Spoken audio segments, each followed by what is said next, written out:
No, you can't have your ball. It's my ball. It's my ball.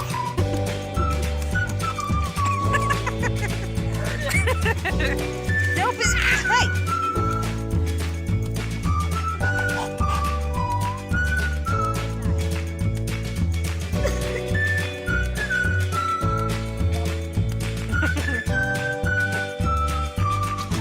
Get way down here.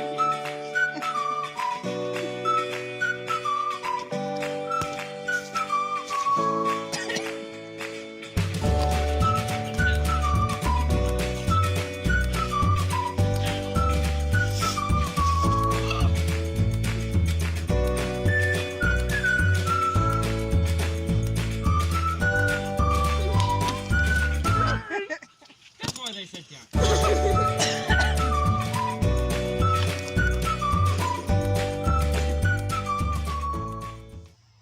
I've got my handy dandy chamomile water mix. I already actually watered the greenhouse, the little starts I have in the house. And I was going to show you guys, but the whole family's kind of powwowing in the house at the moment. So why not bring it out to the greenhouse? It doesn't hurt anything to water your greenhouse plants with the same mix. It's going to keep them from getting that rot, the fungus. So absolutely, that chamomile tea, it's a lifesaver. It breaks my heart whenever I see somebody with a picture and they're like, what do I do? And like one person was like, oh, well, just cut it above it, it'll be fine. No, no, no. You guys, that plant's dead. I'm sorry. Once you have the fungus attack it like that, the chance of that plant surviving is so low. It stinks. It's terrible. And I know you want to do everything you can to save your plant. But the likelihood of saving a plant that has that rot, that fungus, is so low. So, but the best thing you can do, it's cheap. Doesn't cost much at all to buy a box of chamomile tea. It's one of the most boring teas out there, I think. It's easy to get your hands on. Well, usually it's easy to get your hands on. I don't know if you could get your hands on it real easy right now, or if even that's sold out at the stores. But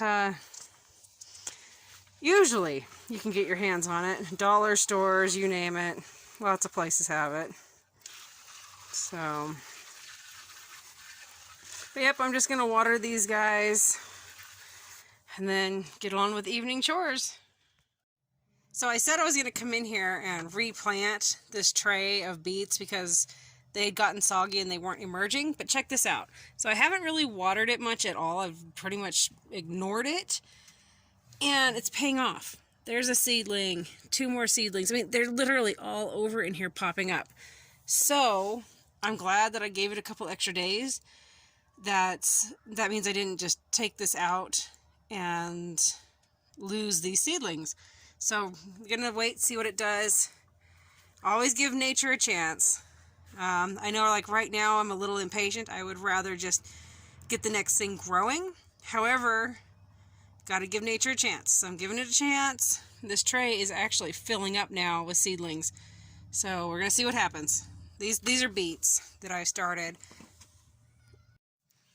Check out this petunia. So, what, a day or two ago, there was just one flower. And look at this, it's taken off. Look at these. I mean, look at all these. And then look, there, one, that one, that one, that one, that one. These are all gonna flower. How exciting. Spring is here. Yesterday was the first day of spring. And everything's waking up. I'm excited. I have to say, I'm really enjoying feeding goats this way. Like Z and Aurora here. Z, Aurora. I just grabbed out a couple ropes and I've got them tied in a corner of their pen each so they could finish their grain. Hazel down there, she's pregnant, so she's got her own pen. She's due soon. And so she's got her own house down there where I can separate her out from the others to eat and not get picked on. The 2 Oberhasleys, that's Kelly and Barbara, they're in there. Hazel actually spends most of her time in there unless it's breakfast, dinner, or lunch. And then I separate her so she doesn't get picked on. And of course Nikki's right here.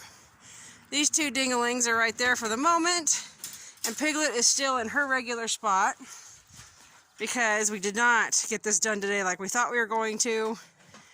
Had some other things that I totally forgot we needed to do. So that's what, sometimes the day goes like that. But on the other side of things, Henry, my oldest, who is a Life Scout currently, was able to get on a conference call with me and a woman in New York who's a merit badge counselor, and she was able to help him get a merit badge signed off today. So he's one step closer to working on his Eagle. He's actually got his Eagle project. Well, I shouldn't say a project. The kid's got like 6 Eagle projects he wants to do. Anyway, he's got, he's one step closer, and now he says he can start planning comfortably for his Eagle and get the last merit badge done in time. So he has until he's 18. He's 15 and a half right now. So, but anyway, it took a relief off of me today to have that done. So that's what took up most of our time today. Merit badges are not fast, especially when they're Eagle required. And at a time like this when you're trying to track down somebody that's willing to take your phone call, or to, nobody can see you in person. So, and then change the subject, but you see how Aurora's sticking her head out and Barbara? That's why I'm putting this non-climb on all of these.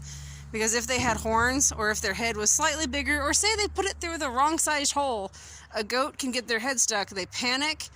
Really be nice. We've seen goats end up dead because they choked to death, or they panicked, they overheated, you name it. So that's why everything's getting non-climb. And they can't sneak and bop in and out, and then especially babies. Babies go right through those. So anyway, I'm going to finish my chores here, gather up the grain buckets, and get Hazel back. This is about the 3rd or 4th group of these geese coming across. Look at how many there are. There's so many. Wow. They sound like snow geese. And those wingtips I'm seeing, that's a big group of snow geese. Wow. On their move.